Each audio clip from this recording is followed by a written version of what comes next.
Hi everyone, welcome to our second episode of Rolling with the Peyrou Brothers. My name is Peyrou. My name is Santiago Peyrou, and this is Professor Andrew Buckley.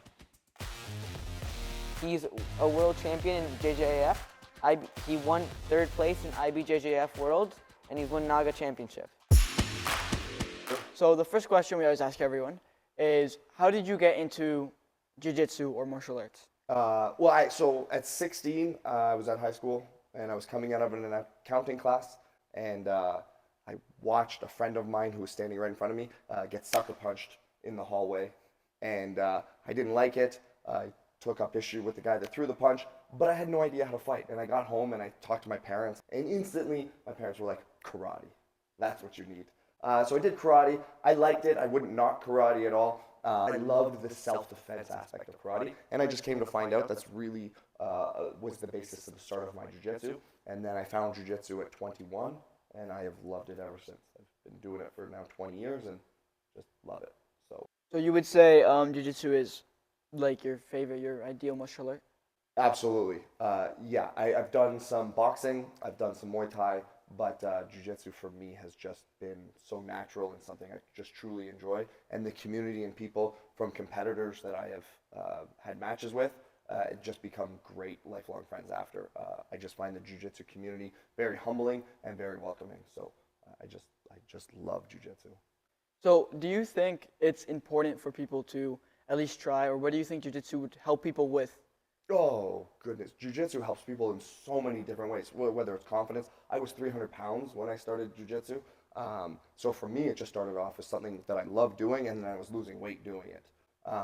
But the discipline that it can teach you, from eating to exercise to anything.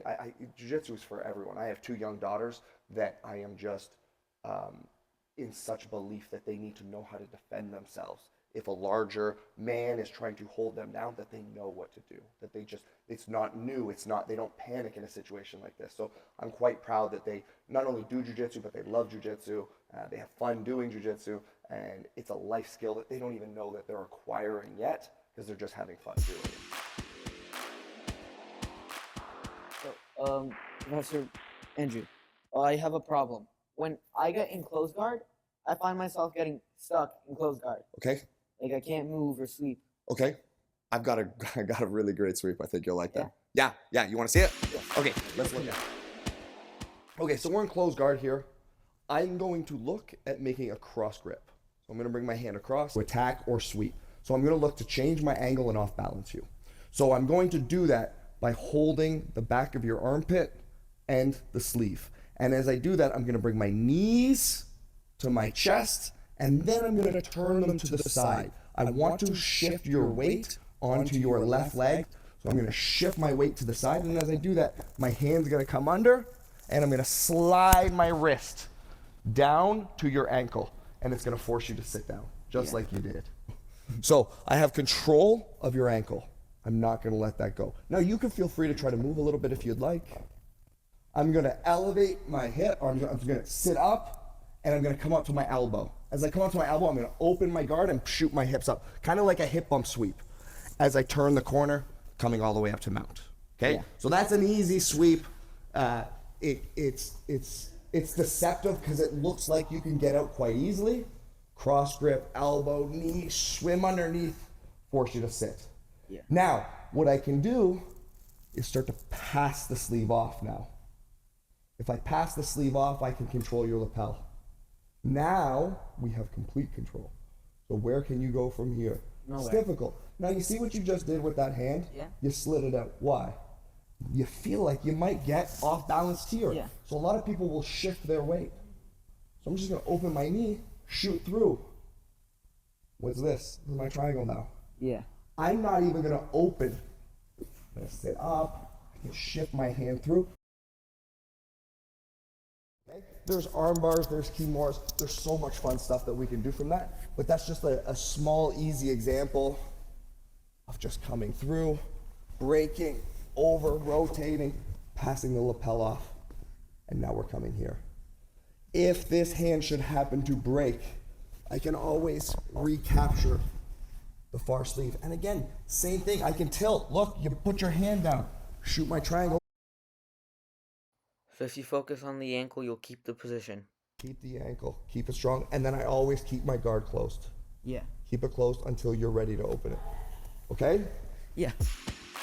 Okay, guys, welcome to the next segment of our episode. So we're gonna be playing a game. We played it last episode too. You're gonna take from this cup. This is the rule sets. Okay. Okay, so I have wrestling. I have Nick Diaz. I have GSP. Well, I think this is a very easy, obvious one. They have fought, and GSP will score takedowns all day, every day.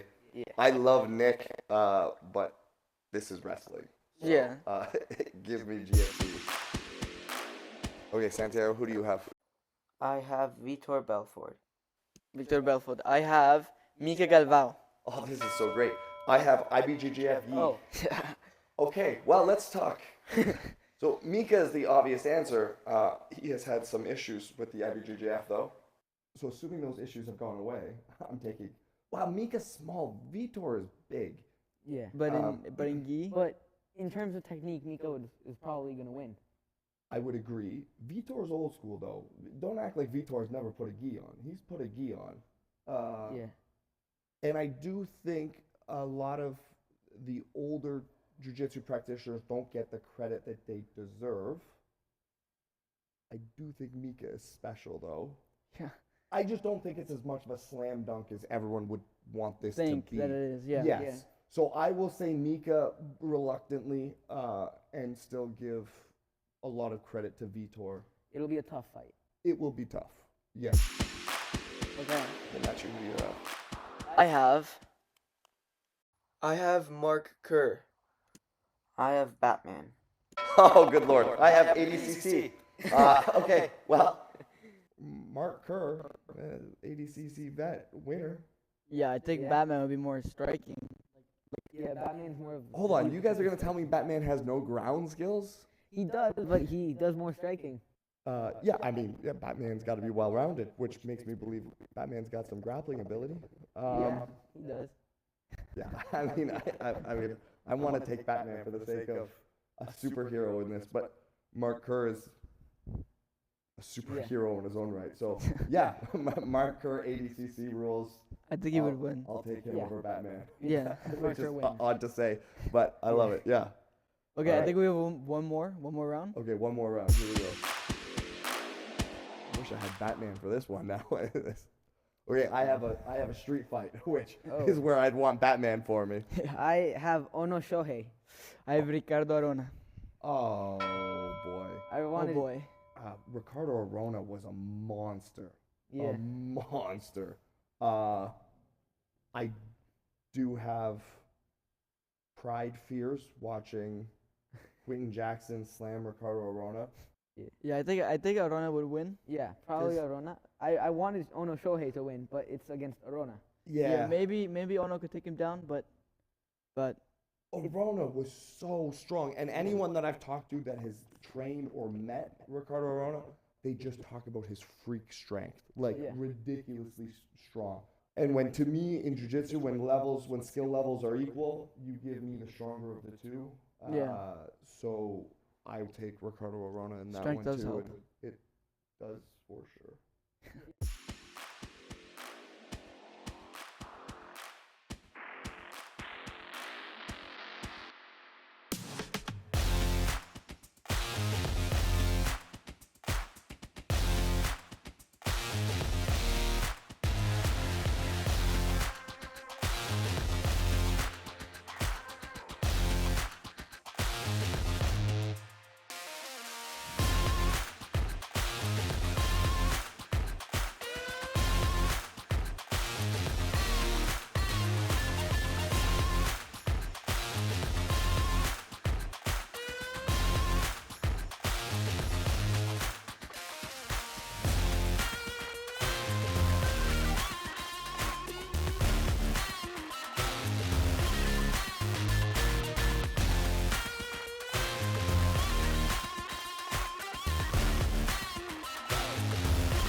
Thanks for watching, and also a huge thank you to Cavalo, Aurora for letting us film here in their school.